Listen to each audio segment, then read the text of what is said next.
struck by the hypocrisy of the... Two more people to hear from. I'm sorry. You have a chance. Well, I'm not sorry. You sit down. I know you're not sorry. That's the point. The hypocrisy of this speech. The hypocrisy of the fact that...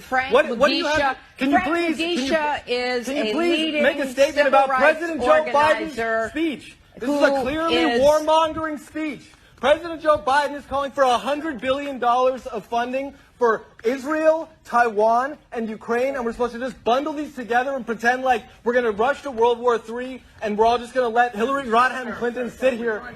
Okay. I'm sorry. You know, this is not the way to have a conversation. I'm sorry. What is the way to have a conversation with you then? I think this pretty much is the only way that a normal person could have a conversation with Hillary Clinton, or the closest thing you could possibly get.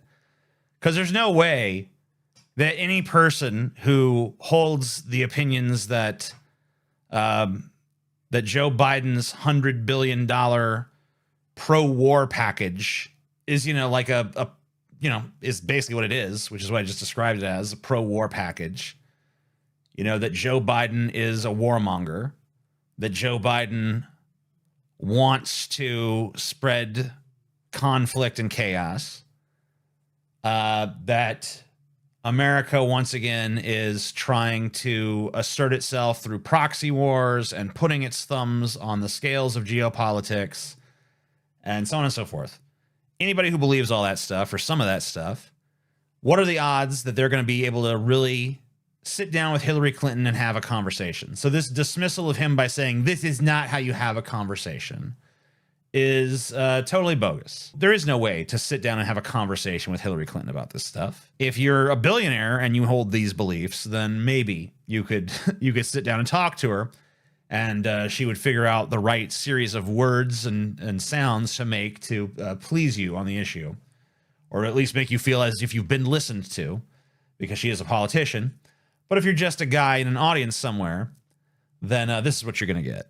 I have a conversation. You're welcome to come talk to me afterwards. You can sit here. Yeah, right. You're welcome to come talk to me afterwards. Like she's going to be sitting around waiting for that conversation. Like, oh yes, please. I cannot wait to hear your concerns, citizen. Okay, right. You're gonna wait for me, right? Please, I do not believe you. I will listen to you, and I will respond to you. I do not believe you. Respectfully, I do not believe you. And the fact that I don't believe her either. I'd be interested to know if that ever happened. The matter is that the American people's voice are what need to be heard. Yeah, they are being heard. Our president is not. Are they being heard? Because it doesn't really, when the majority of Democratic voters support a ceasefire and the majority of the Democratic Party is uncritically supportive of Israel, or even, let's say, critically supportive of Israel, that really doesn't seem like much of a voice. I cannot speak for Republicans and their leaders, but as a leftist, I often fall into that liberal voting bloc, whether I like to or not, because there is no viable left-wing party in America. But even in terms of just like liberal politics, the Democratic Party is completely failing to represent its own liberal base here, because most of them support a ceasefire. Most people, when they hear the word ceasefire, don't think pro-Hamas. They think no more dead civilians, no more destroy. Like, people have seen the before and after images of the Gaza Strip at this point. They've seen, hey, here is a, neighborhood that doesn't look all that different than yours or mine, and here it is reduced to rubble. And then we're just told, like, well, it was all Hamas. The entire neighborhood was all Hamas. And it's like, no, it wasn't. We know it wasn't. We know that's nonsense. Oh, this hospital had to be bombed because Hamas had a hidden base underneath. We had to kill all those kids because unfortunately Hamas is using them as human shields. Our hands were tied. And it's all total nonsense. It's all total bullshit. Most voters with a D next to their names in their voter registration forms are not supportive of that. They don't have to be crazy extreme leftists to not be supportive of that. They can be liberals. They can be, even some right-wingers. Even some conservative right-wing kind of people can look at a situation like that and say, oof, that's gross. We don't like to see this genocide going on. even if you don't want to give it the level of genocide, it's still massive human rights violations, massive, meaningless bloodshed, tons of innocent people being butchered by a government that we're funding their weaponry. It doesn't take some sort of like profound, great moral philosopher to look at that scenario and say like, ugh, gross, that's disgusting. It doesn't take an intellectual to look at that situation and say, this is a nightmare, and no way in hell do I want my tax dollars going to this. And yet there's no representation really in our government. Even though a huge swath of the citizens of this country see it that way, virtually no one in the corridors of power sees it that way. Or even if they do privately, they certainly don't publicly. Speaking for the American people, and well, neither are you. That's your opinion. That's your opinion. Yes, that's my opinion. Well, that's... It's not just his opinion. The polls bear it out. Sit down. We've heard your opinion. Thank you very much. Now, well, if hearing someone's opinion is a good enough reason for them to sit down and shut up, then maybe you ought to go away. I think that we've all heard your opinion. Or maybe we haven't, honestly. Maybe we should just hear your actual opinions on things, and then you can go away. But we've heard your fake opinions on all these things. At least, you know, I'm up to date as to what 2016 Hillary was saying anyway. I'm not going to sit down. I'm not going to stop. I'm not going to stop working on behalf of human rights. I'm going to exercise my free speech. But it's not free speech when you are disrupting everybody else's opportunity to speak. Has Hillary Clinton been denied an opportunity to speak? I think that she's been allowed to speak. I feel like I might have heard a thing or two from her. This is free speech, everyone. This is free speech. That is not free speech. This is people constructing narratives that are openly hypocritical. That's also free speech, dude. Sorry. I hate to side with Hillary on this point, but them, you know, being up on stage constructing this narrative that they want to construct is free speech. As long as they don't engage in overt deception, which they probably have, but I have not seen that happen, then I have to say I think it qualifies as free speech. I don't think, you know, pushing a narrative, pushing a belief, that's always going to be free speech. You can be dishonest about the way you do it, maybe, as long as you don't use an outright lie to do it. I think that has to be the criteria as far as I'm concerned. I'm sorry. The incredible hypocrisy. You know, tell maybe me you could John actually... Foster Dulles went with Eleanor Roosevelt to bring this Declaration of the Rights of Man. John Foster Dulles was involved with the CIA. Oh. All right. I mean, he might be making points here, but at this point it sounds like he's just ranting and raving.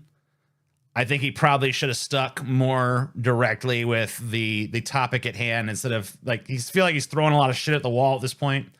I'm not saying that what he's saying is wrong. I'm not saying that what he's saying is right. I'm saying I don't even really follow what he's saying at this point. I don't see how it actually pertains to the matter at hand. Yeah, well, you're brilliant in your historical cherry picking. The Pinochet regime. Oh, please, listen. could you please inform me about the United States? Okay, now you talk about Pinochet. I feel like, you know, you're casting too wide of a net here. Let's razor focus on the Israel-Palestine thing. That'd be my criticism of this guy. Try to push us to World War III. Oh, do you please. understand? It's not about Israel and Palestine. It's not football. This isn't football. It's not Team America. Team America at the end of the movie was really like a full-throated defense of American interventionalism. That whole speech at the end about how, you know, people who are anti-war are pussies. Team America are dicks, and the assholes of the world are assholes, and it takes a dick to fuck an asshole. And of course, all of us pussies all like just want to whine and complain because sometimes the dicks fuck too hard or the dicks fuck us and all this.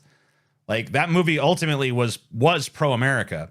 It starts off as like sort of like, oh yeah, fuck America, fuck American interventionism, but it kind of arrives at the conclusion of like American interventionism is necessary.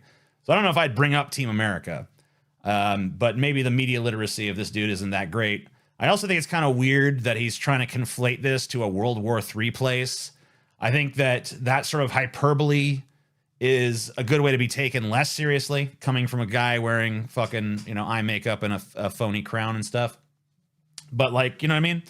it doesn't really like I mean, like, I'm not saying that it's impossible that what's going on in Israel, Palestine, like that could snowball into a much larger conflict and maybe even World War III, but acting like that is some like super present, like almost like framing it like it's almost an inevitability of the situation, and then we're just like hurtling helplessly towards it. I think that makes you easier to dismiss. I don't think it's a bad talking point, but I think it's a bad talking point to bring up somewhere like this where you don't have a whole lot of, you know, opportunity to be nuanced and explain yourself. Oh, I'm sorry, but some of us are on Team America despite our flaws and our problems. Yes, that's me. And some of us, Did you not know Team America was a reference to a movie? I don't know if she did. She probably didn't. You have to stop right now.